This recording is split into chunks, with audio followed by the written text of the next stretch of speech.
Not only am I looking at your ass, I'm seeing through it. Kind of liked it. Oh, from the bar. I was standing in front of the bar before I got booted last time. I mean, we could do a stream from the beds. Yeah, you would want to. Plus, you can zoom in a little better. There's something about those chairs on those particular ones on the Phoenix. They don't let you get very close. Yeah, this is about as close as I can get. But this works. You know, eventually we get our skills up, we can start superimposing our own images on the TVs. Oh yeah, I didn't even think about that. Checking your watch. Yeah, just making sure, we're on time, on schedule. We've never been on time or on schedule. We're usually early. It's just trying to get into the PTU today was a nightmare. We're only early because we tell Sean 45 minutes ahead of time, so he shows up on time. That's true. And he's not even here right now. Did you experience any of the hurricane weather? We just got a lot of rain. But, being in Southwest Florida, basically was just a regular summer afternoon, but all day. So, some parts of town couldn't cope with it, and some flooding, but thankfully I have a truck. You have a pool, right? Yeah, it overflowed. Okay. Do you have a lanai over it? No, God, no, we still haven't got that fixed from Ian. So it's just out in the open. Have you found any swamp kitties in there? No, we got a fence up, so no swamp kitties get in. We just got, because the fence, it's a panel fence, but it has some gaps in it because of the terrain. It's big enough for the wild rabbits to get in, but nothing else. So it's just nothing but rabbits back there. They don't cause any problems, so we just kind of let them stay. We were gonna get the pool cage fixed, but summer's starting up. We're like, do we really want to get this fixed and a hurricane come through and rip it all down? Nah, let's just wait till the end of summer. Yeah, but then won't it be the same story next year? Yeah, but we'll get it done at the end of summer, beginning of fall. At least we'll have it for a few months before next hurricane season starts. Yeah, so you get to enjoy it when it's off season and you're not even using the pool. And then as soon as it's time to use the pool... What are you talking about? This is Florida. We use the pool year round. I guess so. Our cold days are 75 degrees. That's awful. I mean, at least here we get a little bit of winter. I mean, we do get some cold days once in a while. Like the lowest I've ever seen it was 30. And that was lowest? That was the lowest, and that was for like 20 minutes at like 4 in the morning. That's crazy. Yeah, if we want cold weather, we have to go to the minor league hockey games. I was trying to remember. So the last time I was in Florida, I was kind of near where you are, and we were staying with my wife's grandmother. We're staying at her house. She had this friend, and we went to use his pool because she didn't have one. She was on the canal but didn't have a pool, and he had the wildest painting in his living room. It was like a black velvet airbrush painting, and I might be misremembering, but I think it was like Smurfette, and she was naked. What? It was like That's a fetish I don't want to know about. Yeah, it was. Why are we talking about this on stream? Because you were late to the conversation, and we were already having one. Because you were late to me. I don't want to hear it. Dip. Shut up. I'm like 85% sure it was Smurfette, but I don't know. I mean, I'm not here to kink shame, but that I'm gonna kink shame. That was a weird one.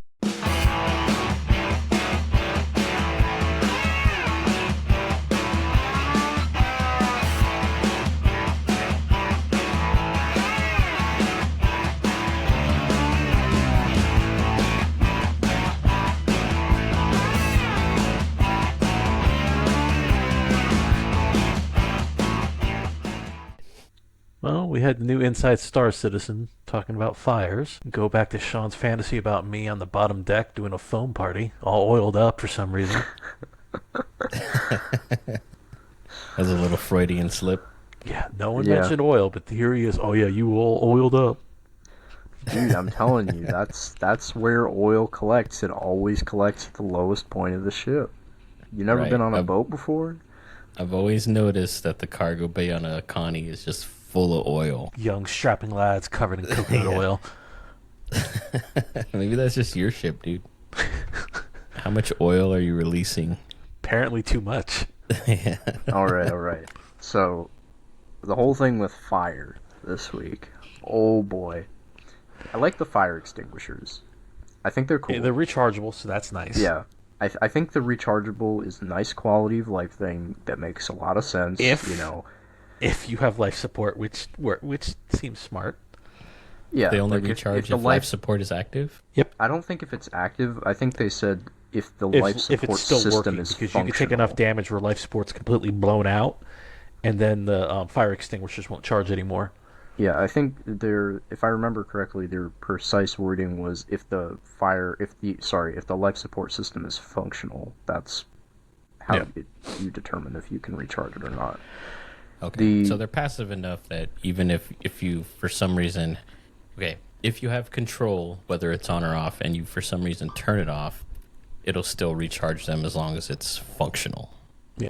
I believe so, yes. But honestly, dude, with all of the negatives that they talked about, I'm honestly thinking I might just only leave the cockpit and, like, crew quarters, like, not the whole entire crew quarters, but, like, individual cabins be the only things that are pressurized, because it just sounds like such a hassle with all of these arguably really stupid, in my opinion, decisions that they've made Well, I mean, in that's regard also to depending fire on propagation. that all depending on what you're doing. Like, if we're here in the Phoenix and we're bringing passengers somewhere, obviously we need oxygen throughout the ship. But if you're running cargo that is in sealed containers, it's non-organic. I mean, why do you need atmosphere down there? Right.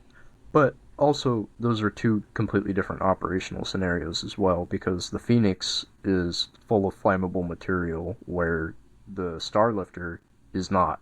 Like, actually really got on my nerves that they were like, oh, haha, look, if you shoot the wall here in the cargo hold of the Starlifter enough, it'll just catch fire. Like, look, I understand that they're looking at this through the lens of, oh yeah, there's cables and stuff behind the walls that'll catch fire, but I look, I Do you know, the like, oxygen in like the space shuttles and things like that is highly flammable? I do, but So, the I mean, that's but pretty realistic that if by that logic, the air would just spontaneously combust the moment somebody fires off a round in a spaceship. I'm willing Like, to test that theory. yeah, but that's not what's happening. They shoot a wall panel 5 or 6 times in the video, and then it just bursts into flames. And Maybe you disrupted the electronics behind it, which caused the fire. Quit nitpicking oh everything. my god. Yeah, but it's I a want to metal nitpick wall something, panel. Yeah. At least with the laser weapons, it seemed really idiotic in my opinion, because if they're anything, like if they're laser plasma based, I haven't looked into the lore, nor do I really care. But like ballistic weapons, it makes more sense because they would actually punch a hole theoretically through this, thin-ish metal, because it's not armor plating, it's just normal like deck steel, presumably, and if it punches a hole through it and then rips through a bunch of wiring, it might cause a short and then a fire. Like, yeah, that's conceivably, that makes sense. But it's also conceivable that a laser pistol would set fire to a sofa. It seemed really idiotic to me that they were, especially since they were using Here, laser I'm going weapons to for cut you these off here. demonstrations. So, can we agree that whether it's plasma, energy, no matter what for the laser weapons, that it's going to produce some sort of heat? Yes, but metal is a heat sink. Like, metal works as a heat sink. So, to the notion that It doesn't matter if it's heat sink. If I hit it with enough heat, it's gonna, or the laser Well, hits, superheats an area and causes what's behind it to catch fire from the heat. Yeah, what's behind it, but not the metal itself. But But it would then be the backside catches hot heat, produces enough heat on the flip side, and causes the metal to melt and a fire to start. These aren't most of this stuff isn't perfectly sealed. You can see gaps in the metal. Well, from a gameplay perspective, it makes sense because there's no way, if there was a fire happening behind the paneling, there's not a way to address it. So they have to reveal that fire. And in this case, it's what appears to be essentially burning the skin of the ship, the interior of the ship. Yeah. Which is weird I because it's mean, for metal all we and know, all metal Drake doesn't ships, the burn. interiors are made from paper mache. That's true. I guess we are assuming that the interiors are metal. Maybe they're not. Maybe just the floors are. No, but the floors burn too. The floor is lava. After watching that video, now I know it's like, oh yeah, you leave your ship, you leave it unattended, cool, grenades getting thrown in. And it's like everything is just waiting for you to toss in a grenade to get rid of it. Yeah, they come back, everything is on fire. You're just like, this is fine. Oh, and with the fire extinguisher system, you guys saw that even though the fire gets put out, it doesn't mean that it's actually out. Yeah, it's weird. Like, is It, there? it's you got to look at it based on temperatures. That's what they're talking about. Like, yeah, you put the fire out, but if it's still running at a high temperature, you run the risk of it recatching, restarting. So how do you know that it's no longer at a high temperature? When you use, from what I saw in the video, I guess when you're using the fire extinguisher, it will tell you the temperature, or I think your heads-up display will tell you also. So the UI that you get when you're interacting with a fire extinguisher will let you know something's hot. Mm-hmm. The thing with the floors that you were talking about earlier is I didn't see any clips, and maybe I missed it when I was focusing on other things in the video, but I didn't see any clips where the floor was actually on fire. It always seemed to be the walls and the ceiling. I saw quite a few clips where the floor was on fire. They actually Yeah. made it a point to talk about it, like ships that have like some of the higher ends, like the 890, where you see certain areas that have like wood paneling on the floor. Those things will catch fire fast. Yeah, I'm sorry. I'm still referring more to the star lifter with the metal deck, because I agree that it makes sense for stuff like the 890 and basically anything that's like lavishly furnished to catch fire more easily. But I think part of the reason this turned me off so significantly was because they kept using the Starlifter as a point of reference when arguably the entire cargo hold of the Starlifter is just not made out of flammable material. Right. And to go back to the metal catching fire thing, metal does not catch fire. Metal gets burned. Metal can melt, but metal does not burn itself. And when you heat up metal, it either dissipates the heat over because there's a lot of metal over a large surface area, or it melts eventually, but it does not actively catch on fire. So just from my perspective, it's super gamey for the wall to just spontaneously combust because they shot it 5 times with a laser pistol. Like, realistically, if they actually wanted to set the wall on fire by doing that, they'd have to like mag dump it for several minutes just to make it hot enough to catch on fire. And realistically, we're on spaceships with artificial gravity generators instead of using rotation to produce gravity. I know you want the science to science a specific way. It's just not going to. It's a game. Yeah, but it goes back into that same argument about how, they keep CIG keeps claiming that they want to make a realistic game, but then they do all these really gamified things either just because they can or just to inconvenience the player further. And this isn't referring specifically to Fire. I'm also talking about other game systems that previously were more realistic, like before master modes, and then they just decided to change to master modes just because they could. And there's, at least in my mind, there's still no real tangible benefit to master modes existing other than to attempt to alleviate which could have been achieved through other means that we've already discussed.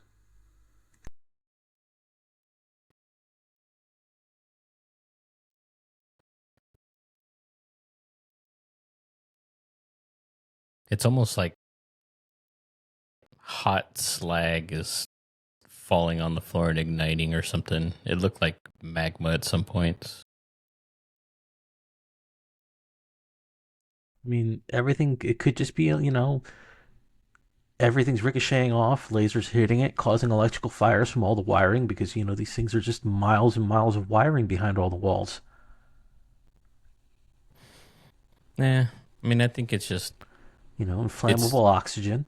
it's part of it's part of gameplay, I guess, basically, because this is going to be one of those things where it's just game magic, I think, because like Sean said, metal doesn't burn, and but there needs to be a way to interact with this kind of stuff and have actions that occur that relate to it. Um, so it makes sense in that regard.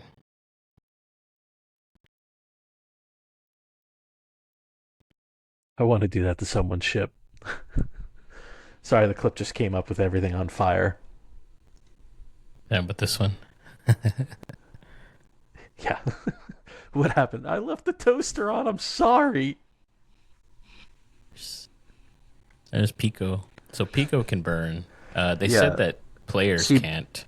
See, but like you'll take that damage. right there, Yeah. that right there.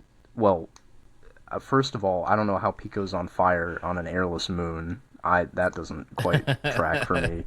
And then He's filled with oxidizers. Yeah. Second of all, if you go back to the clip where the Pico is burning on the floor of the MSR,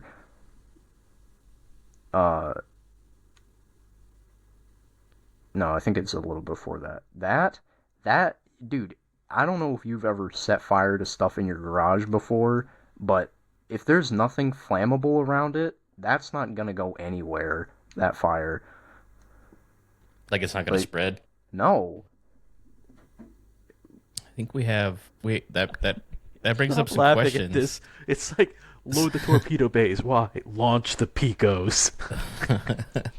Well, there's how you're going to start ship fires. You light a Pico and you toss it in another Yeet. ship. And like this also right here, this is completely nonsensical because this is happening way too fast. Like no fire up against metal is going to take that long to start a chain reaction ignition. You're complaining about a stuffed animal that's on fire being carried by a tractor beam. Yes, dude, because it's unrealistic as hell. Like it's not even remotely believable to anybody who knows anything about like simple thermodynamics. You know, This could like- be just a demo, though. I don't know if that's really I going to don't be know, the case. But you know, usually they try to represent something as best as they possibly can in these videos. Like you know, it does say work in progress, but you know, usually they try to represent it well. But like this fire that's happening right here, this makes sense. The only thing that I don't quite understand is why the fire is immediately building upwards instead of sideways where that wood paneling is, because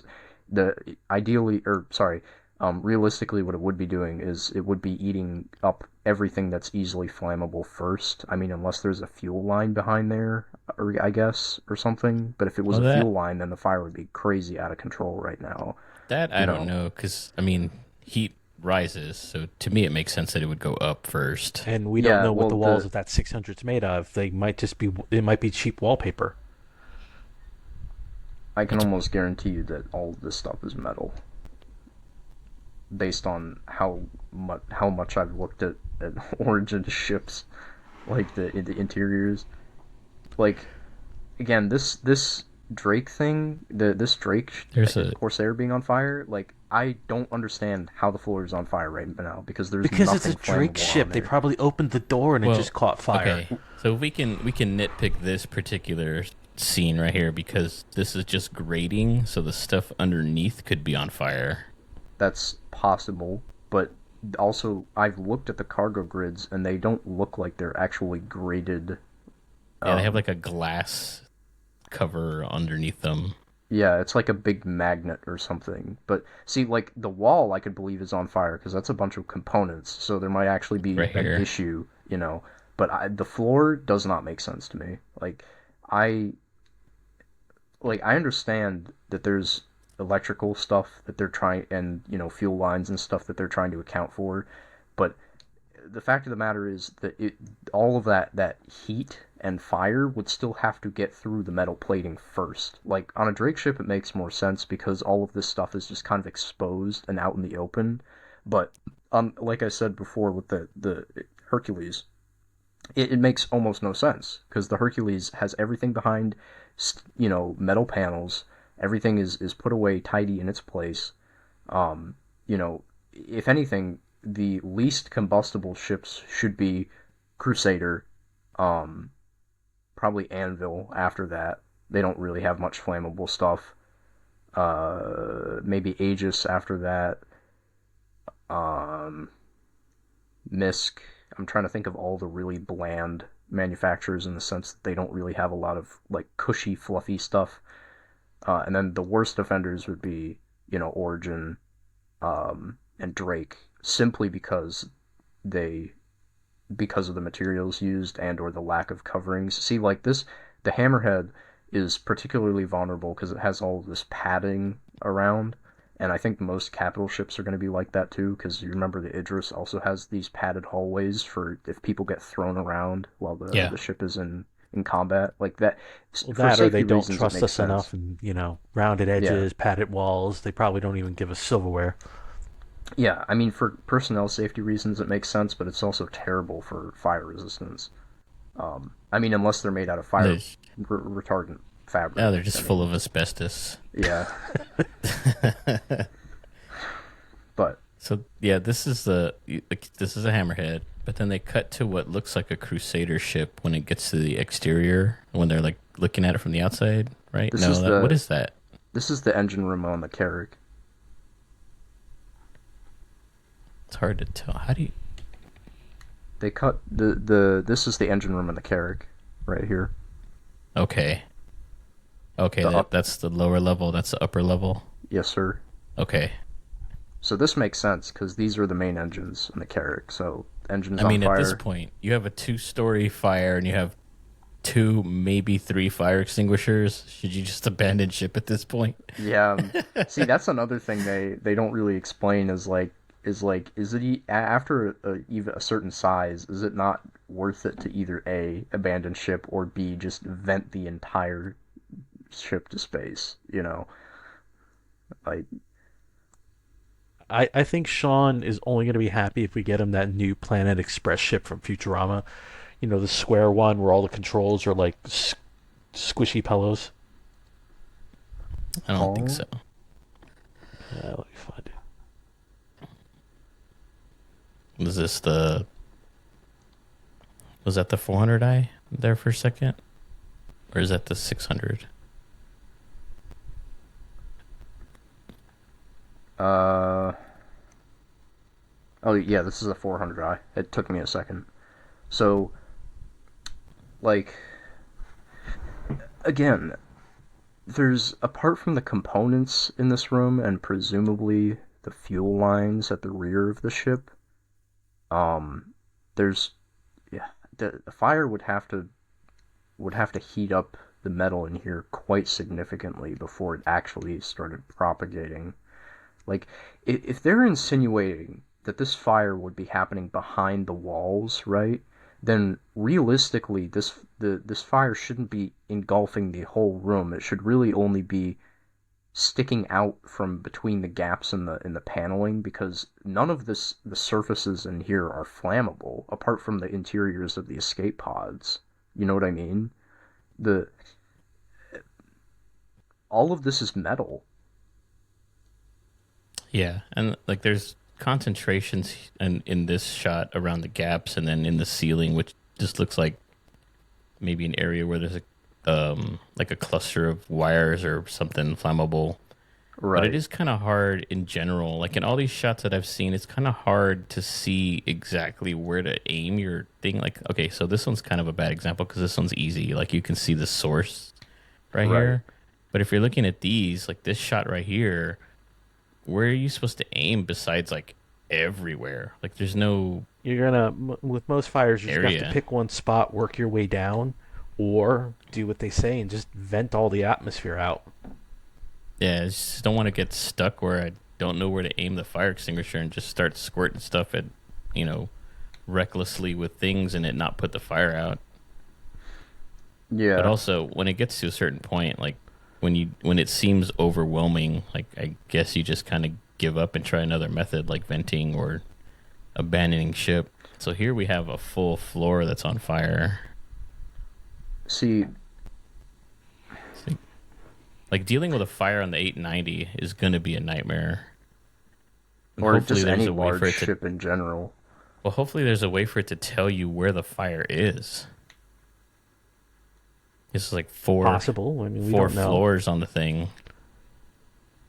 And then this is the kitchen, right? Yeah, like, because we're not seeing anything on the mini-map there in No, I don't see indication anything. for where the fire is, so I don't even know how you're supposed to know that there's one. You know, most, you know, oh my god, I'm gonna go off in about the aerospace safety, because every single commercial airline has fire, like, smoke detectors, not just in the bathrooms, like they're all over the plane. So, you know, if there's a fire, they know where it's coming from. So the notion that they've already overlooked this aspect, like, I mean, it is test version. Maybe they have something in place for it, but if they've really overlooked this, I can't even be held accountable for the kind of things that I will say to these people, you know, because it's a complete, like, I don't know how else to word it other than just a complete lack of and disregard for realism. Like, when they keep saying, "Oh, this is supposed to be our, you know, If that life cargo bay of the sim space reclaimer game," gets like like, it's fully just, engulfed in flames, that's either an abandoned ship or vent the entire area. yeah, I don't know, dude. It's just, it's like they some of these things, they do them just because they can and not because they should. You know what I mean? Uh, Like, the kitchen being on fire, that makes sense. That's whatever. You know, a kitchen can get on fire. You could make the argument that, oh no, they spilled cooking oil on the floor or something, and then the floor caught on fire. Which Yeah. Or you left the toaster on. I don't know. But, you know, I've seen a lot of clips of you know, like, phones catching fire before when they're on a kitchen counter, and the kitchen counter is made of you know, like granite or something, and they just sit there and they burn and they set off the, you know, the smoke alarm, but, you know, nothing happens. They just oh, it's burn out. just go back a little bit on that clip with the whole 890, like the whole right here. Just the entire hallway Yeah, burning. that's like the saunas. Everything's wood Yeah. paneling there. Yeah. Yeah, see, this is fine. No, but, like, that makes sense, right? Because it's all flammable. But again, I will, you know, I will say it again. Everywhere that they've showed, like, a cargo hold being on fire, I can't see it happening in the way that they're depicting it, because it doesn't make sense. Yeah. Well, I think that's just going to be an aspect of, you have to look at it like it's just an aspect of gameplay. It's managing another thing to, I guess, Yeah, but continue there's to already keep so and many build things to tension. manage, dude. It's just, they didn't need to make it like this, where where, I mean, you can even hear it earlier in the video. The guy says something about everything having a flammability, like, level to it. And it's like, that's just simply not true, because metal is not flammable. You know, as I explained before, it gets hot, and it melts, but it is not in and of itself flammable. You know, I guess that's, I mean, okay. So if you want to get super technical, right? Like, I guess it depends how you define flammable, because, like, things like thermite, which has iron in it, does burn, but it quickly turns into just hot slag. right. So there is some flammability to it, but it doesn't have the property to continue to, like, have flames to it. Well, combustibility and flammability are not the same thing, because combustion is a, well, in quite layman's terms, is a Things that quick make you go chemical boom. reaction. Yeah, and, you know, whereas flammability is like the mechanical properties of something to stay burning. You know, so, and granted, these are very simplistic explanations, but the general idea is the same. Whereas where is metal get hot, don't really burn, like, consistently for a long time, whereas, you know, something like plastic is made of petroleum byproduct, which burns. You know, wood, you know, literally anything under the sun that isn't made out of metal. You know. So Still on topic about fires, but off topic about Sean's rant. They said right now it's just going to be the interiors of the ship that are catching fire. So obviously down the road there's probably going to be an exterior fires happening. Yeah. The only My thing is, I don't hold on, see hold how. on, hold on. Go My ahead. curiosity is there going to be a firefighter ship? Ooh, now you're talking. Something with turrets that just spray the foam down? It's gonna be like that Argo tractor. You know, how it has that little beam on the top, but instead of Yeah. Yeah, it but being it's a a fire beam, it's hose. just a little fire hose Or like or the the mole? rock. ROC, the mole. I don't see the mole. I guess Well, the side instead of mining heads, they're little fire hoses. yeah, something like that. Or like, a Connie where the entire cargo area is filled with just, flame retardant spray, and the top and bottom turrets just that's all they do. I wonder now. No, I'm That's not talking about like them actually making a Connie, but I'm just using that as an example. yeah, yeah. Not like anything. I guess any kind of ship really that has a tractor beam on, like a Nomad, even like the rear tractor beam can be a little fire hose. Yeah, I I mean, wonder if I wonder if you could, or sorry, I wonder if the like how last week we were talking about the drones and the Vulcan. Uh huh. I wonder if those drones would also have firefighting capability. Yeah, I don't see why not. get a C2 Starlifter, but it's just like one of those C-130s that fly over and just carpet bomb everything. So the thing with exterior fires, though, is I hope that they don't suddenly decide that they can just exist in space, because that would be really stupid. Well, that depends. If they So hit like an oxygen line, then yeah, I mean, you could technically have something burning in space.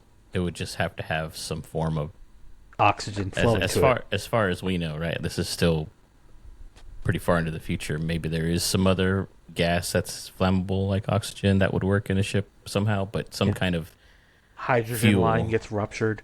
Yeah, I'm going to say oxidizer because that's what we're familiar with here now, but like something that provides the third part of the triangle, the heat, fuel, and um, what's the other part of it? Jesus, heat, fuel, and oxygen. I guess. Yeah.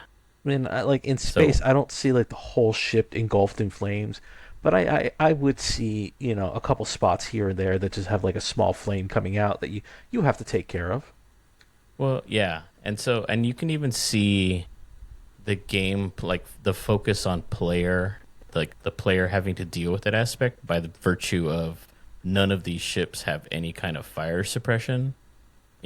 Like why aren't this like server racks like here? We're looking at Why basically isn't like there like a sprinkler system why built isn't into there the Yeah, like ship? that's actually halon a like a really halon good system or question, something? because submarines. Well, I guess okay. Well, submarines have fire suppression, but I can't think of a space shuttle, for example. Actually, you know what? No, before I even open my mouth, I'm gonna look that up, because I actually don't know if the space shuttle had inbuilt fire suppression, or if they relied on the crew to do that. Yeah, I wonder if maybe the conventional thinking as far as space travel and space vehicles goes is, well, if there's a fire bad enough, you can just isolate that area and vent it to Well, it's space. also on currently space shuttles. You have to think about it have to be a compressed system because there's no gravity. Yeah, but I mean, it functions the same way because, well, okay, so the only thing I can really think of as far as suppression systems go would be like foam, which would rely on gravity, but there's also halon systems which dispense gas. And Yes, since Yeah. oxygen is a Halon gas, 1301. I just found an article from NASA on it. It is a carbon dioxide infused nitrogen and hold on. So yes, so I'm just skimming through this. So the all of these, actually every single spacecraft, well, manned spacecraft that they've put in, and some unmanned, have some sort of fire suppression system that uses halon gas, as you said. The earlier ones were water. They had some water extinguishing agents, but they moved away from that because of its volatile nature to interact with any form of other chemicals and electronics. stuff. And Well, yeah, that too. yeah. But this is what they use now, and they actually have quite a few fire suppression systems in place. Um, so yeah, you can't even make the argument that these ships wouldn't have fire suppression systems. Like, there's no Gotta cut reason that they corners shouldn't. somewhere. Well, no, dude. Like on a Drake ship, sure, somebody known for cutting corners, but on an an Origin ship or a Crusader ship, or an Agent, like any ship with a decent reputation, that's just completely unheard of. Like, why Hold would they on. not have basic safety systems? Right. And actually, I just thought of something, right? So when things get hot, including air, they expand, and the amount of pressure in a ship isn't very high. Typically, it's about 1 atmosphere because, it's made for humans. So when a pressurized vessel like this gets that hot, wouldn't it rupture the exterior and put itself out anyway? Eventually, yes, that's the thinking. But I mean, But at the that only point, it's like a full catastrophic failure of the ship. Yeah, the only problem also with that, Mike, is also presumably the crew would be dead long before then. Would So, it though? I mean, if you like, have okay, if you think about like the Caterpillar, right, and it has those sectioned off areas with double doors Oh between yeah, it. just seal it off, open up the cargo thing, and vent it. Well, like, why would you even need to open it? Because really, the only thing keeping you sealed in is like a 1/4 inch thick piece of metal, right? Like, wouldn't the pressure from the fire, the heat of the fire, cause enough pressure to just cause that skin to rupture and then vent itself out? Well, not as fast as you were thinking it would. because you got to No. think it's got to fill up the entire cargo bay. I mean, like, if you look at those demonstrations where they fill like a water 'Cause bottle with alcohol and light it, it expands pretty damn quick. Right, Yeah. but also you have the issue of, I think, the volume of oxygen required. Like, if the room was full of pure oxygen, then I think that would be closer to something that would be possible. But I, given the fact that the air that we breathe is only like, what is it? What is the mixture again? It's like, It's like 20. yeah, like 20, and then the rest is nitrogen and all this other stuff. So the amount of combustible gas that the fire would have to go off of, to burn off of, is not going to be enough for it to reach the level of heat where it would cause, presumably, depending on the quality of the ship and the metal it's made out of, the the amount of heat required to damage the outer hull like that. And you also have to think of how life support systems working. They're probably pumping air in and sucking out your normal carbon dioxide that you breathe out. So that will slow down the process of the gases expanding. Yeah, but it's not even a question of that anymore, because if the fire runs out of oxygen, that's it. It's done. There's no more room for it to do anything else, because it's cooked. Like, that's it. It's done. Mm-hmm. You know. So they talked a lot about like weapon fire causing fires, grenades causing fires. But is there did they talk about any instance where like Wear and fires could tear. just spontaneously, so wear and tear also can cause fires? Yeah, A they part also could said catch fire. Like they failed also said components? yeah, that's what it was getting into, is the like, if a component explodes, like if your cooler explodes and presumably throws boiling hot coolant everywhere, it'll set fire to stuff. You constantly get into fights and your quantum drive is just absolutely beaten, and you go to kick it and you go to spool up your quantum drive. If it's got a very high failure rate because it's worn down, it could catch fire. And then they even said that a planet could get, right now there isn't one, but a planet could be hot enough where you open the door and after a few minutes your ship interior will catch fire. See, like, no, hold on. So that clip that there, Mike, that one Mhm. makes sense, because He's I mean, shooting a laser at fabric essentially. yes, that makes sense that it catches fire that quickly. But in the same situation where they were shooting the cargo hold of the Starlifter and it caught fire just as quickly, that's absurd. That just can't happen. This really puts a consideration for on like in ship FPS combat. Like, is it almost, if it remains this way, is it almost futile to like try and shoot your way through a ship because you just end up burning the ship to pieces before you even take it over? Right. Like And that, like the Idris mission for Xenothreat. Like if you're trying to board it and take it over, and you get engaged in a firefight, and a couple stray bullets can set the whole ship on fire because nobody's going to take the time to deal with the fire while they're being shot at. Well, you also have to think they're probably showing this right now to show everybody what would happen. It might not happen yeah, that fast. I mean, it could be an over dramatic. I can't even speak English anymore, dude. Dramatic. What's a hod? What's a It could be hod? a dramatization of what is going to happen. But I also, like I said before, usually they in these inside Star Citizen videos specifically, they try to showcase things in a pretty accurate light. So I don't know. I can give them the benefit of the doubt, but just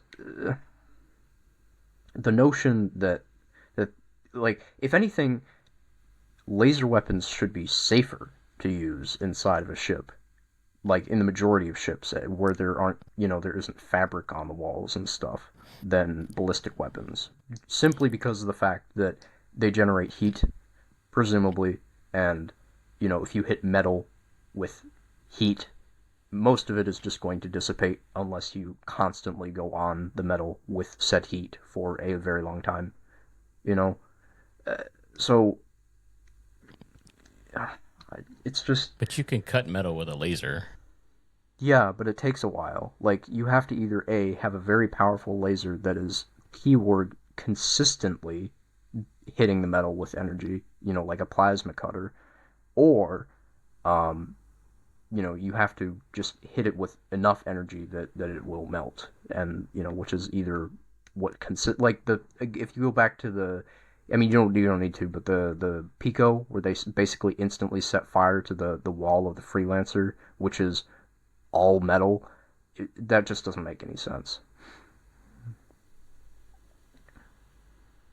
Like, the 890 makes sense because it's full of wood, the kitchen's full of wood, the hallways are full of wood, you know, of course it's going to be flammable. The Corsair and the Drake ships in general, I mean, you can at least make the argument that they'd be a lot easier to catch on fire because there's not nice metal paneling covering all the wires and stuff. Mm-hmm. But, Yeah. high quality ships like, 890, Crusader, Aegis, Anvil, Misk, I guess, because they actually put away all their wiring. You can't just set fire to them like that. That's just not how that works. So this, yeah. So it's, they were being cheeky about it, right? About players catching on fire, which is something that I could see being somewhat valuable when you come in regard to like FPS combat. But then they were also talking about areas getting so hot that they can combust. So They said that right now there's really no planet that will do that, but right. it could happen. But it'd have to get like over 1,000 degrees for stuff to start catching fire. 1,000 degrees Kelvin, Yeah. specifically.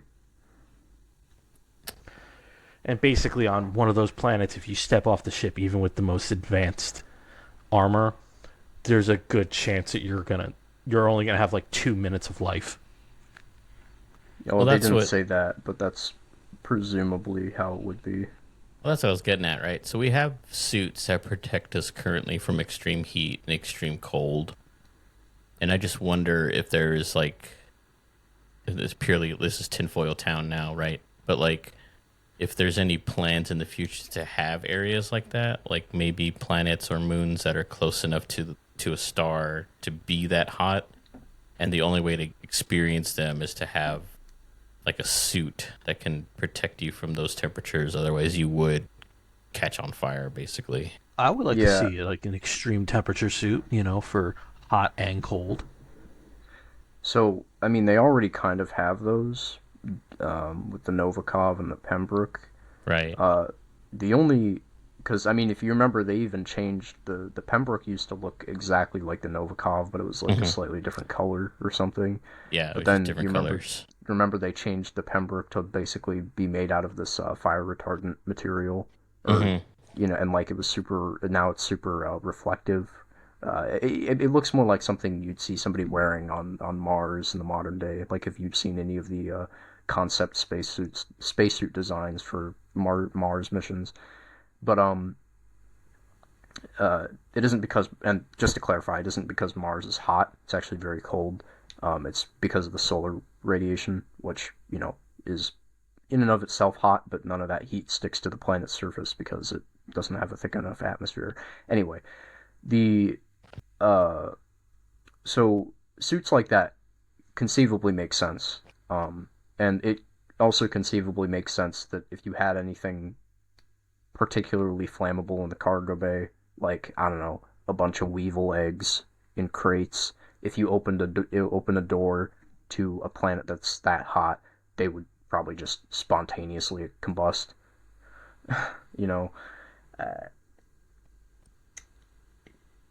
but again, Well, we have in these videos at least, and I believe this outfit right here that's showing is something that you can see NPCs wearing in the yes, refineries, right? yes. So is there, I don't know, I feel like there are plans to have some kind of fire suit available. I mean, it'd be cool. But yeah, Somebody like complains this, about a the fire, a Pico bunch of other thing, players dude. show up on their firefighter ship. They all get out looking like those idiots.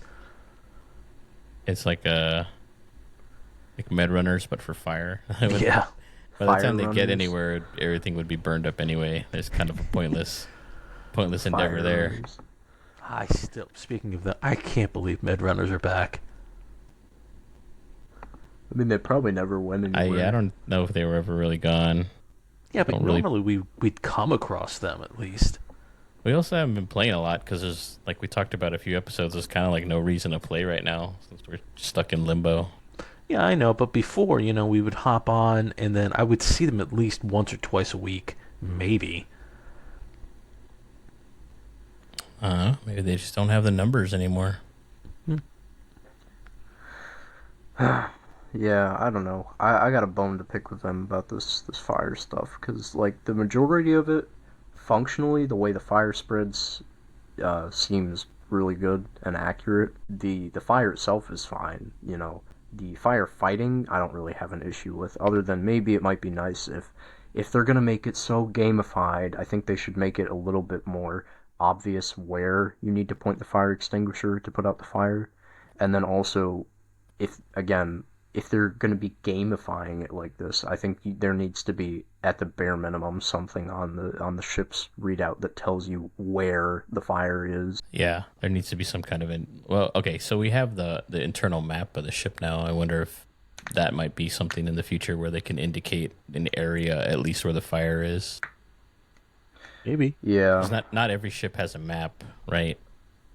No. I think, unless I'm remembering wrong, I think Like obviously fighters don't, but yeah, no, multi-crew fighters don't. I don't think ships. the If a fighter Avenger catches on Titan- fire, you're done for. I don't think the Avenger Titan has a map either.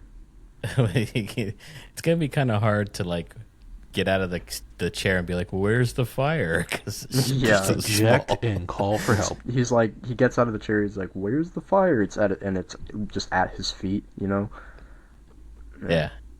Yeah, I mean, anything that small clearly doesn't need a map, and I think you easily be able to tell visually where the fire is, but something like a Yeah. hammerhead or the 890 or, definitely anything with more than one level and several doors would probably necessitate some kind of map. Like, probably the least needing of it would be something like the Hercules, I guess, because it's relatively simple to make a trip and see where the fire is, but that would be kind of like dude. on the edge of requiring some kind of indication. I just realized how hellish it would be to try and figure out where the fire is on the MSR, especially if it's like down in the in Oh yeah, The hidey the hole. secret passageways. yeah. If you're in the smuggler's tunnel or if the fire's in the smuggler tunnels, A fire on any Crusader ship is going to be a nightmare Oh, how just so? to find. I think that might be the one time where having 1,000 doors is actually kind of helpful. Maybe I think that's if your you can first get course everything of action, sealed and vented quickly. Well, yeah, I think your first Yeah, course but of action is just to how vent it. how so? How so? Explain this to me, Alex. How? Explain. I didn't hear the first part. All Yeah, I heard it's- was you going hop, hop, hop. You're making No. old man noises. No, but please explain the how of why. Like, you said you were talking about the doors specifically. Yeah, let's say we're on the fire breaks out. You got to go put it out, but you're in the cockpit. It's not, we're in a situation. Let's say it's a situation where you can't vent it. But that's where I'm confused. In what situation would you not be able to vent the ship? It's in an area. Let's say it's back of the engine, and you can't necessarily vent that area.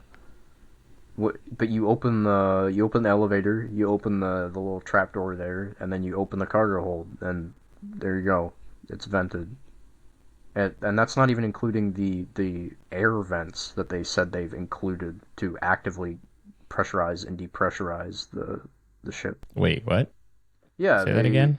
They said that with the life support systems, they added in like vents and stuff where the air is supposed to be coming from and or gets pumped out of when you empty the room.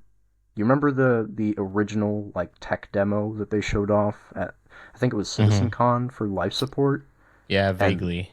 Yeah, and they had the actual physical life support system that was, and then its quote unquote pipes had quote unquote vents on the end that were supposed to visually represent where the life support was coming from, and this is all in air quotes. Uh-huh.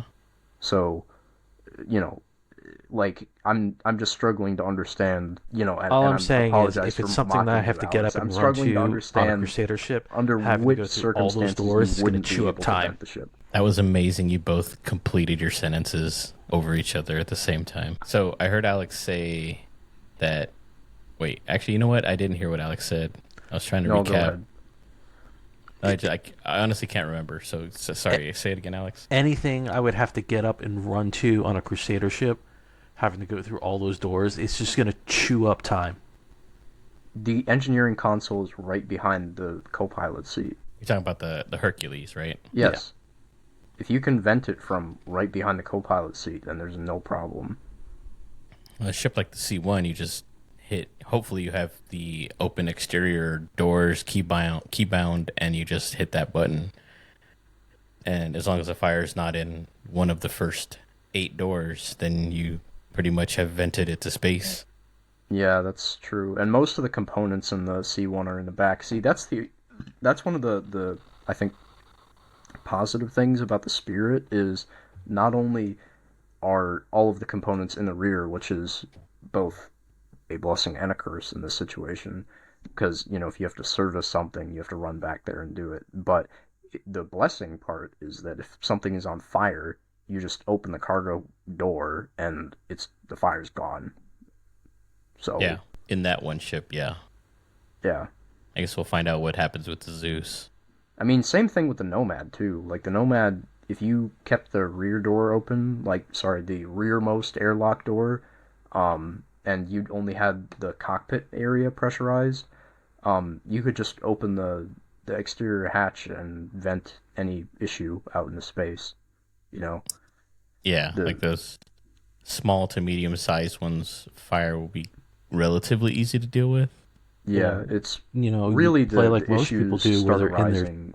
their suits Go all the ahead. time. Yeah, So I mean that'll work for a while yeah, you just run no atmosphere in the ship. until you can't wear your suit while you're being aboard. Yeah. If they really do that, that's gonna be so stupid, dude. Because not wearing a backpack, I understand, but you really tell me that I can't sit down in at least the light and or medium armor, like the heavy armor, I can see it. Like it might just be straight. Like you could make the argument that it's just so straight up uncomfortable that you couldn't do it. But I'm literally looking at Alex right now, sitting in that seat, and there's nothing that would keep him from sitting there in that armor. Other than the fact that my hands are now in my thighs.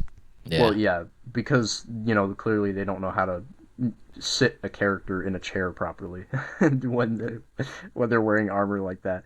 But there's nothing physically constraining him from sitting down in the seat, apart from the backpack. Some of the fighters, I could see it happening because they're just Yeah, such small cockpits. The fighters are a different story, but I'm not talking about fighters. I'm talking about, like actual ships with an interior. Sir, you are very loud. This is so hard to do in third person. It's like a rip in my shoulder seam here. Well, Better sew that up.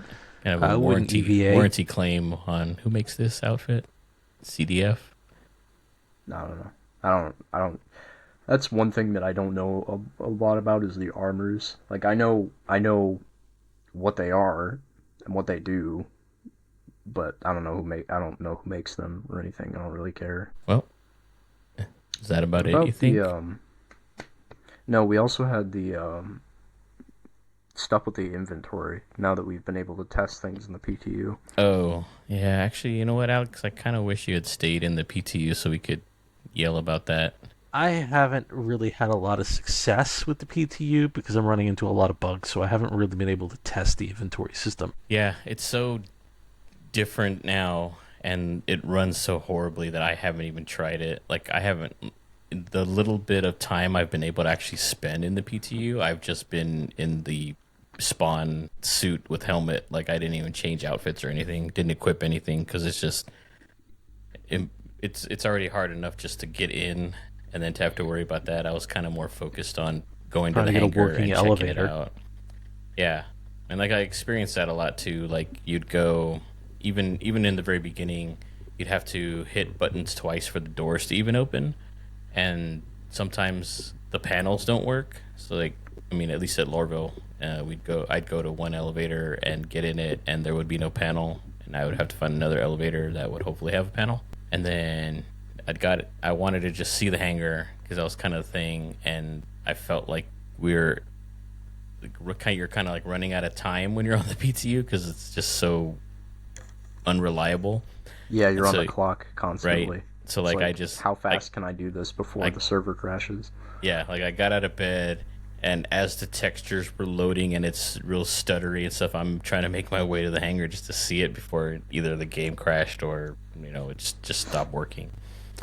And so I haven't spent much time doing anything. I tried calling a ship, and the first time I called up like the Argo tractor, like it came up the elevator upside down, and then when you claim the ship, you have to click claim back out of the screen, then go back in. Yeah, like the ASOP interface is kind of weird. Like it doesn't update, so you have to like leave and go back in, and that's for anything. Like the request delivery, you have to like leave and come back, and then when you pull it up, it comes up sometimes because like I've also had it where the hangar doors will open up and the thing comes up and goes back down and it closes and goes, makes the whole routine, and it comes back up and there's no ship on there.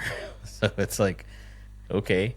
And then I told you the other day I tried to land in my hangar. It opened up for me. 3 other ships were there, and then I got impounded trying to land in my own hangar. Well, I think you might have been landing in someone else's hangar is what happened. If there was other ships in there and you got impounded, because when I got back in, I went to my hangar and those 3 ships were still there.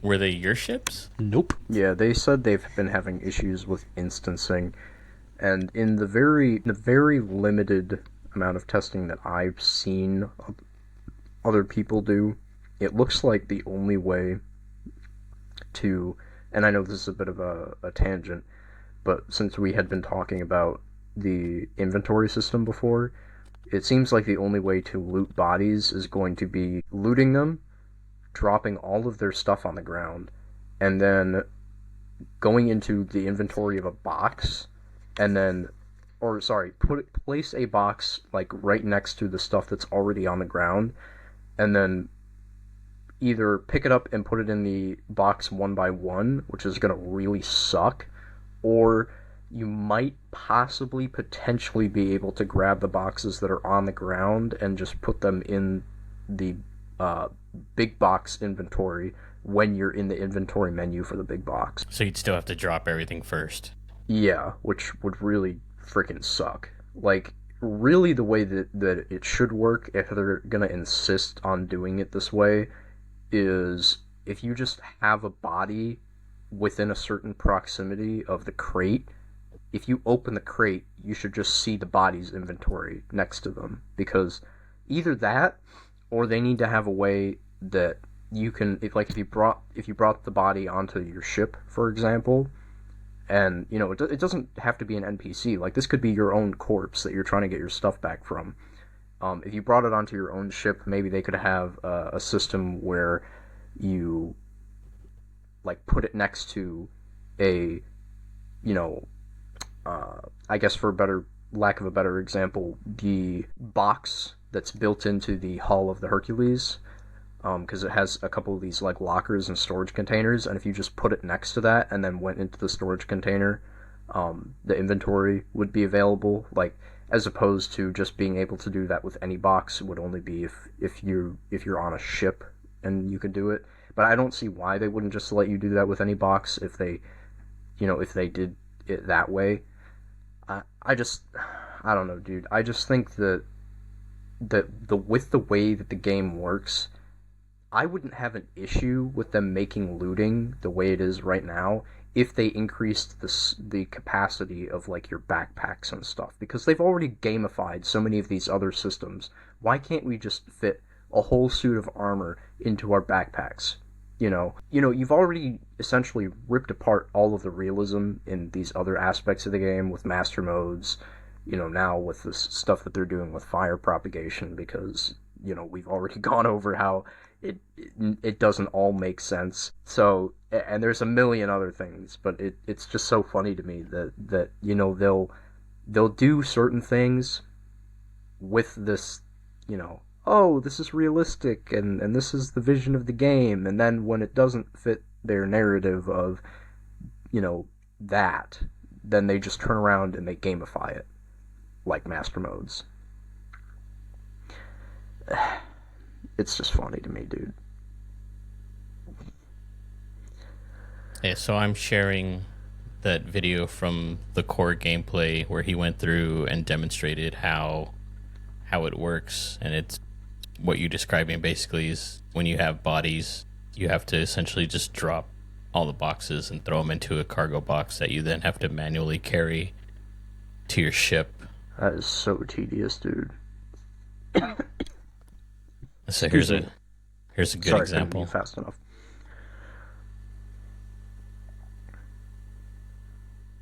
And then also, why are, like, I'm sure it's just a bug, but why are all the icons so big?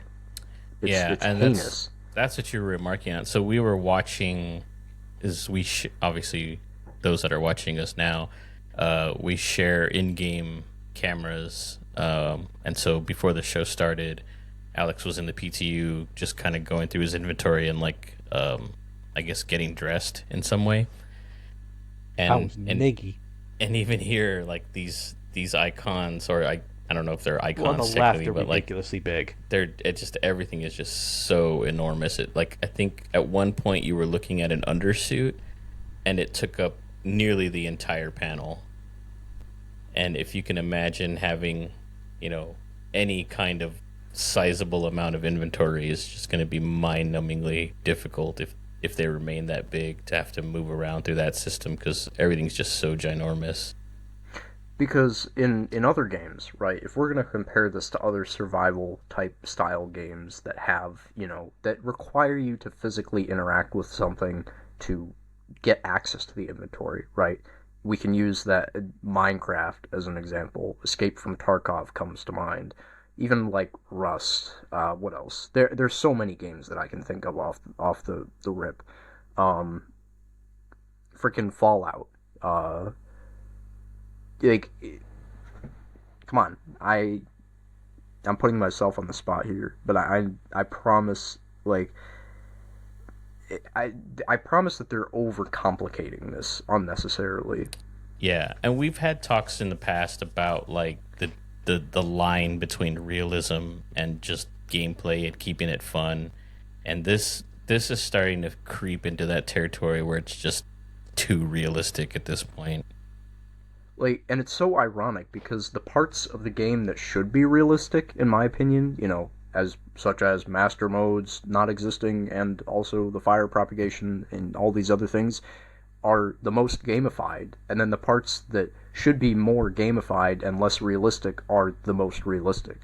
I just I don't understand the disconnect with how the development of this game works.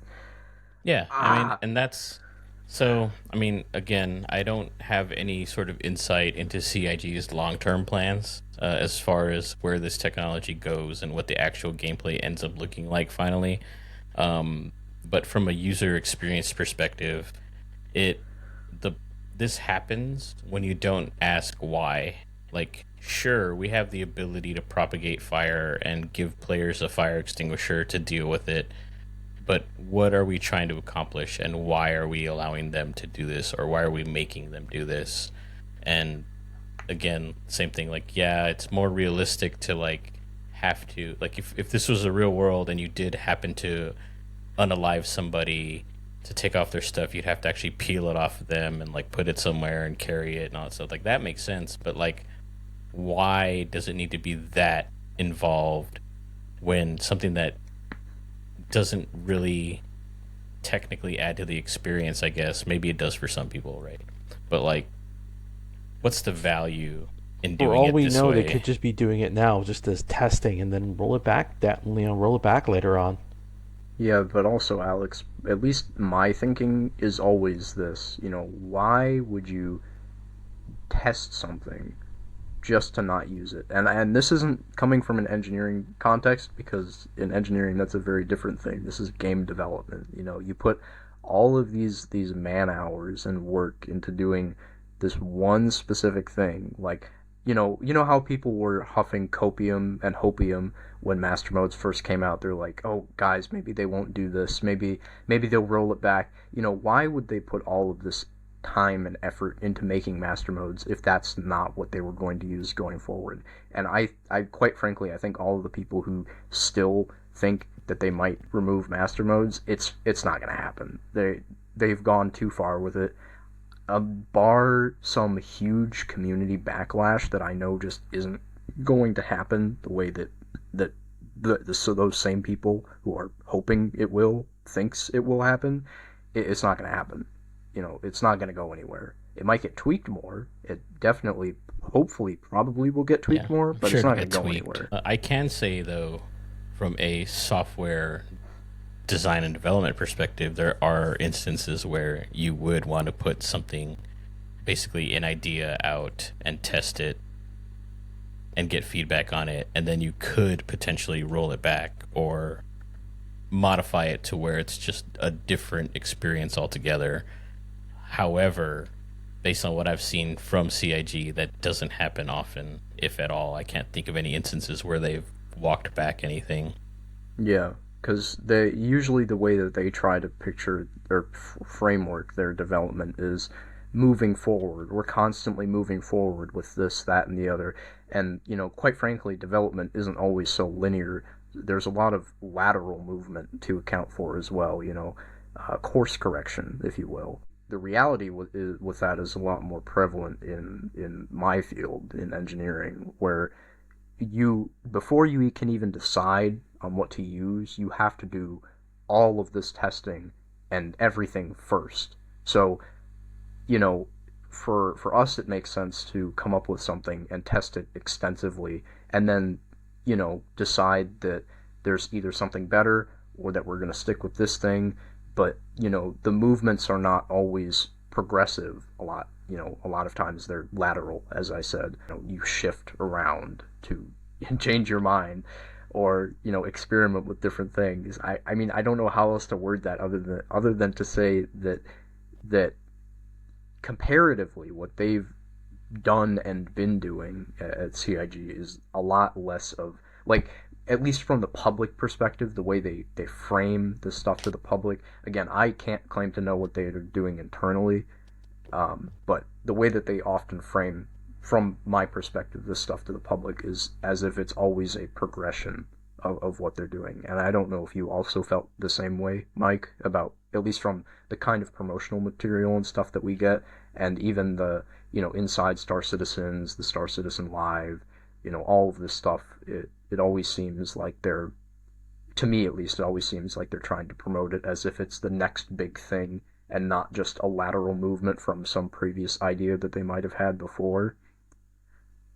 Yeah, I mean, it's difficult to make a real judgment based on the information that we in the public get because, like, as far as we know, there is a grand vision of what Star Citizen can be. It's whatever Chris Roberts decided it was going to be 10, 12 years ago, and that's the guiding light for all of the decisions and changes that they're making now. But I have to believe that somewhere in that organization is some kind of roadmap that actually lays out the end game for a lot of these aspects, which gives reason to things like master modes functioning the way it works and fire functioning the way it works and all these kinds of things that we only get when we get these kind of snippets or it gets released. But there has to be, I would hope, some end game to where it all kind of makes sense and ties together. And since we're looking at a game and we're playing a game that's in active development, there's going to be instances like this where we have like master mode sucks and it's not realistic and it's arcadified, but maybe in a future context it makes more sense because we'll have all the aspects we're missing now. However, there is also the opposite scenario, which is like they don't know what they're doing and they're just kind of, they have Winging it. a single goalpost that's X numbers of years ahead of them, and as they go through each sprint and they're doing their retros and they're adding to their backlog, they're just creating all of these new instances where it's like, oh, we have the technology now because we did this to do this, and so we should do this, and it just ends up being part of the game, and there's not a real sort of reasoning behind it existing, or maybe how it works doesn't have a real reason behind it other than showing off technology or something like that. Yeah. And to me, at least, that's what a lot of these features often seem like, especially with, like, obviously somebody or a team of people put a lot of thought into this fire propagation, right? Right. But objectively, this isn't even just my opinion. Objectively, the way it works is fundamentally flawed. Yeah, because of all of the previous stated reasons, combustibility, flammability, actual properties of fire propagation. Like the visual aspect is fine, as I said before. I'm not a firefighter or anything, but I have at least seen a few people who are firefighters, when I was researching this, comment and say like, oh, the propagation of the fire, like the visual propagation of the fire looks really realistic, and they're like, well done, CIG. I'm like, okay, if firefighter thinks it looks realistic, good for them, but at least in terms of the materials in question, like the material science side of this, and then also the safety science side of this, the fact that these ships don't have fire suppression systems, like what? Huh? Like 400 years in the future, they don't have fire suppression systems? I mean, talk about OSHA violations. Oh my god. At least somewhere, at least in the cargo hold, you'd think. No, OSHA's been beaten to death long, long ago. No one from Alex, OSHA made it off the planet. In my line of work, you would have no idea how up our butts they are about the OSHA stuff. Oh my god, bro. It's actually insane. Like, it doesn't even leave a doubt in my mind why so many tradesmen are so, whatever, or la-di-da with the OSHA rules, because some of them are just like, I mean, they're there for good reason, but some of them are almost, I dare say, prohibitive in terms of what you can do with said rules in place. And aerospace has even more rules and regulations surrounding it. I mean, honestly, the whole thing that happened with Boeing and stuff is still just amazing to me. I mean, I've already known about a whole bunch of stuff being lax in the commercial aviation industry for quite a while, but it's like this is just a new low for them. Well, that's where the magic of having a lore team comes in. They can just retcon all of these problems out of existence. Yeah. It's like, But oh, well, because remember, the we're in walls, the alpha testing. yeah, the walls are just made out of some metal that they found that's actually flammable, unlike earth metals. Yeah, but why would they do that? Who in Costs. their right mind would build a spaceship out of metal that burns? Like, how stupid are no?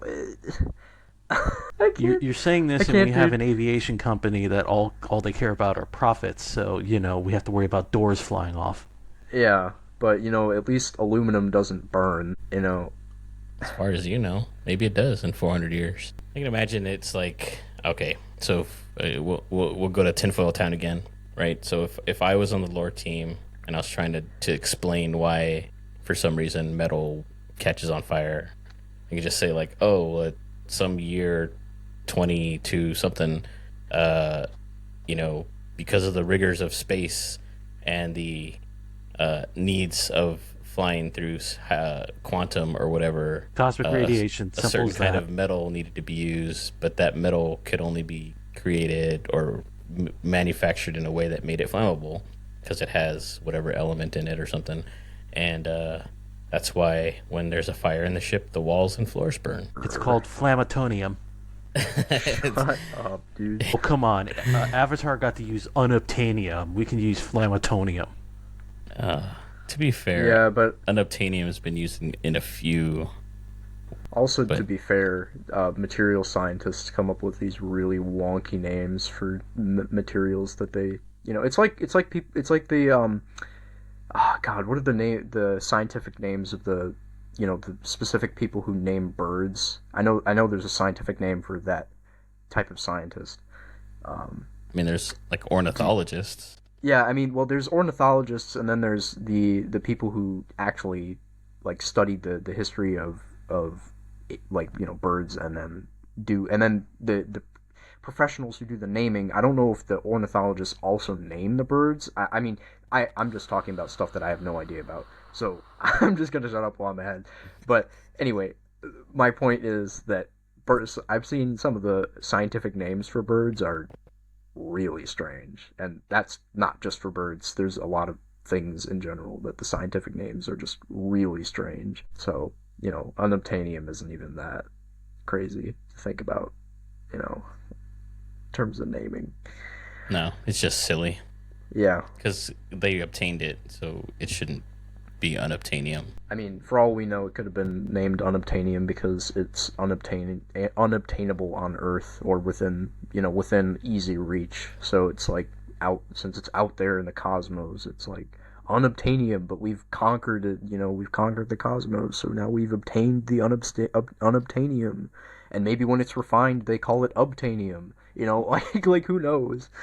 It's refined Refine atanium. unobtainium. There you Refined titanium. Like, I don't know, dude. I mean, and to go back to your point earlier, Mike, if you were gonna write something like that into the lore, they could at least make some attempt to try and explain it scientifically.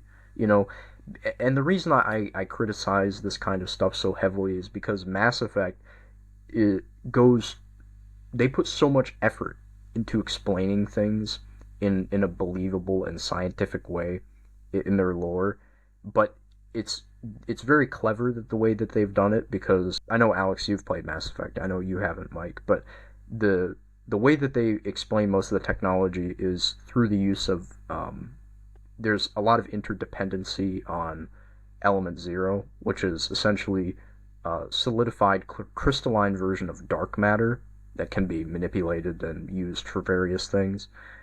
And so a lot of the technology uses that as a dependency, but everything else is like feasible. So even if something has a dependency of element zero to function, the rest of the technology that surrounds it is feasible for modern day. Like it's not space magic; it's feasible technology. And so all I'm saying, all that is to say that I would appreciate it if people didn't just use lore as a write-off technique for, throwing logic out the window. I mean, it's just an option. That's what I was saying. Yeah, it is. It is an option. I'm just saying it's a cheap cop out. That's what Yeah, I'm saying. I mean, definitely. It's any kind of retconning usually is, but I believe CAG is no stranger to retconning things. No, I mean, look at Pyro. If you remember the original concepts for Pyro, one of the planets was supposed to be a volcano planet, but kind of like Mustafar or something. Mm-hmm. I would have thought that would be really cool, even if it was just like, even if the initial introduction of the planet had no active volcanoes, like they were just there and there was no like lava or anything, they were just like Covered in textures. magma. The only way that works is if there's another jump town there and it's on a hill, so you can say you have the high ground. Yeah. But still, a planet like that would be really cool. Like huge ash clouds and just billowing smoke from tops of volcanoes would be really sick. Do you have any hot takes for the week? I don't think so. Not really. I think What's the deal with the Pico Ball? You're the only one that's ever found one. Yeah, dude, it was such a weird encounter because like I can't even remember what I was doing, but I was out at one of the like research outposts or something, just somewhere random. I don't even remember where it was. I think it was on Daymar maybe, or no. I think you said you were testing something. You were like trying to figure out something, and you ended up at some random location. I think I was testing a ship loadout, and then I ended up at, I think it was on Aberdeen, actually, now that I'm thinking about it. But anyway, I was close to some planetary outpost. I just landed. I was like, oh, I'll look around and see if, there's any loot boxes here. And there was like one, and it had nothing in it. And then I turned around to walk out the door, and on the bunk bed was a Pico Ball just looking at me. So I picked it up. It's just sitting there. Yeah, it was just sitting there right on the bunk bed. He was looking at me sideways, and I was like, what's the metrics on Pico Balls? There's like one per server at a time or something, right? Yeah, something crazy. There's only 10 in existence at the same time. Something like that, dude. But I found one, so that's I don't know. Yeah, it was pretty cool. I wasn't expecting it at all. I was very much just minding my business and found. Hopefully, it's tied to your account. You don't lose it in the patch, in the wipe. I don't know about in the wipe. I feel like that would probably get lost in the wipe, but I'm at least for 324. I presume it'll still be in my inventory. Do they have any value? Like, could you sell it? I don't know. I've heard from some people that they're really freaking valuable, but I didn't try to sell it. I just put it in my inventory for safekeeping. Well, look, I'll give you 20 mil for it. Hey yo. Wait, do I have 20 mil? I don't remember. I think I do. Yeah, I mean. Yeah, but you see, I'll take it off your hands. See, the funny thing about that though is the hard sell about once 4.0 drops in a few months, that's it. The money's not gonna matter anymore. So. Right. Because there's no way they're not wiping for 4.0. We've already discussed this. There's absolutely no way they're not going to wipe. I think they flat out said there's going to be a wipe for 4.0. I haven't heard anything, but I feel like there will be. Yeah. I mean, I've also not heard anything, but I absolutely do not believe in the slightest that there would not be a wipe. Where are you taking us, Alex? I was going to go back to Everbus. Why are you like this? You just log on the bed. I don't know. I don't understand. What? Oh, gee. Okay. Yeah. I stepped on a banana peel. We got a wipe out on the floor. Here, I'm just gonna do a cuddle podcast now. Dude, all you're missing now is the plushie. I will say that is the best thing that they could have added in 324 was the big beanbag chair. Best addition. Because they have those on Microtech and Horizon, but they're just like static sitting objects. But the fact that we can set up with beanbag chairs in the hangars and stuff, that's pretty sick. You just rather just bedlog? I just in general, I just find it interesting that you have to like go and fly your ship back and stuff when you can literally just like log out of the game and it'll be the same thing. I've never had good luck with bedlogging. I mean, you don't even have to bedlog. Like when we're done with these things, I just like quit the game and I'm back at Lorville. That's a wrap for this week's episode of Heroes of Hahn. Thanks for tuning in, everyone. Don't forget, you can catch us on YouTube, Spotify, Apple Podcasts, and wherever else you get your podcast. Make sure to visit our website at heroesofhahn.com where you can subscribe for free. And if you feel like supporting the show, you can even make a donation. If you enjoyed today's episode, please leave us a review and share it with your friends. It really helps us out. And if you're watching on YouTube, don't forget to like, subscribe, and leave a comment. We'd love to hear your thoughts and engage with our community. We'll be back next week with more Star Citizen shenanigans. Until then, fly safe, citizens.